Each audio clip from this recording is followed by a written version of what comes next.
His Honor, Judge Parker, all rise.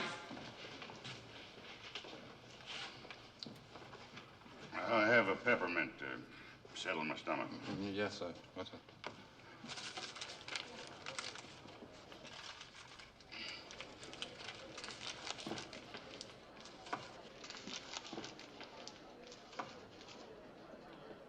The United States Court of the Western District, having criminal jurisdiction in the Indian Territory, is now in session. Is that Judge Parker, the hanging judge? Yeah. He's a tough customer.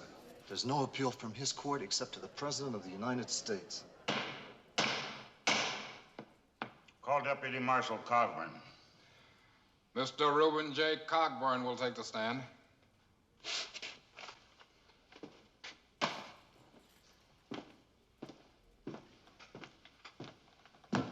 Sworn this morning, is still sworn. Take the stand. Defense will cross-examine.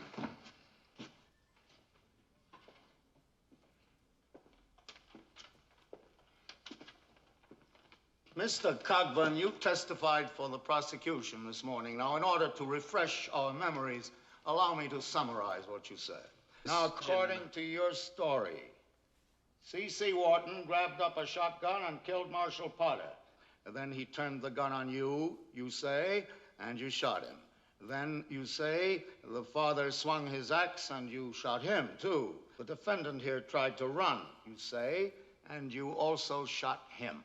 Just winged him, or he wouldn't be here to pay up. The old man and C.C. hit the ground dead. How long have you been a deputy marshal, Mr. Cogburn? 4 years come March. How many men have you shot in that time? The prosecution objects. Overruled. How many men have you shot since you became a marshal, Mr. Cogburn? I never shot nobody. I didn't have to. That was not the question. How many? Shot or killed?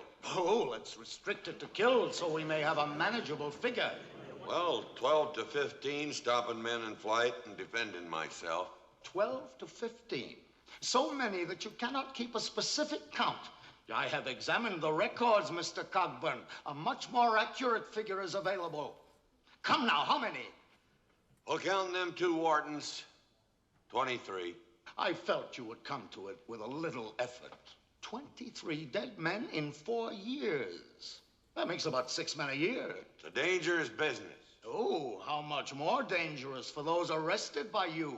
Now, is it not true that you sprang upon old man Wharton and his 2 sons with a deadly 6-shot revolver in your hand? I always try to be ready. Was this revolver loaded and cocked? Well, a gun that's unloaded and cocked ain't good for nothing. Just answer my questions, if you please. Well, a question don't make sense. Don't bandy words with counsel, Mr. Cogburn. Yes, sir. I believe you testified that you backed away from old man Wharton. Yes, sir. Which direction were you going? Backward. I always go backward when I'm backing away. I appreciate the humor of that remark. Aaron Wharton was standing by a pot when you arrived? More like squatting. He was stirring the fire under the scalding pot. How far did you back away? 6, 8 steps. Meaning Wharton advanced on you about the same distance? 6 or 8 steps? Say about 16 feet? Something like that. Then will you explain why the body was found immediately by the washpot, one arm in the flames, the sleeve and hand smoldering? Them hogs. They was rooting around. They may have moved the body. Hogs, indeed. Mr. Gowdy, do you have any more questions for Mr. Cogburn? None that I'll get a straight answer to. I'm finished with it. You are dismissed, Mr. Cogburn. Call the next witness. Cecil Fallingly, take the stand.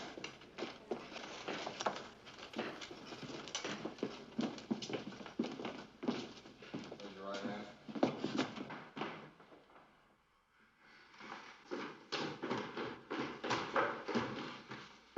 Mr. Rooster Cogburn? What is it? I'd like to talk with you a minute. They tell me you're a man with true grit. Well, what do you want? Speak up. I've already wrinkled the paper. It's pretty loose because your makings are too dry.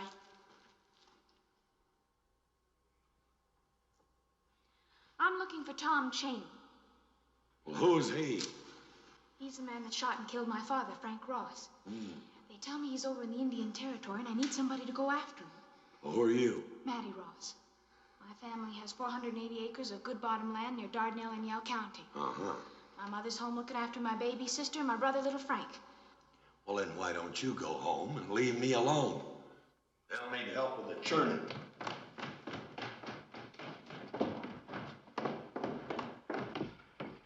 Mr. Cogburn?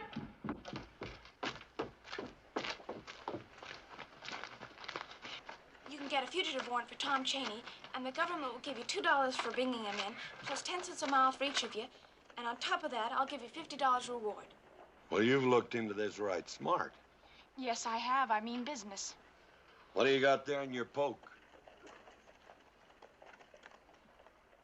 Why, by God, girl, that's a Colt's Dragoon.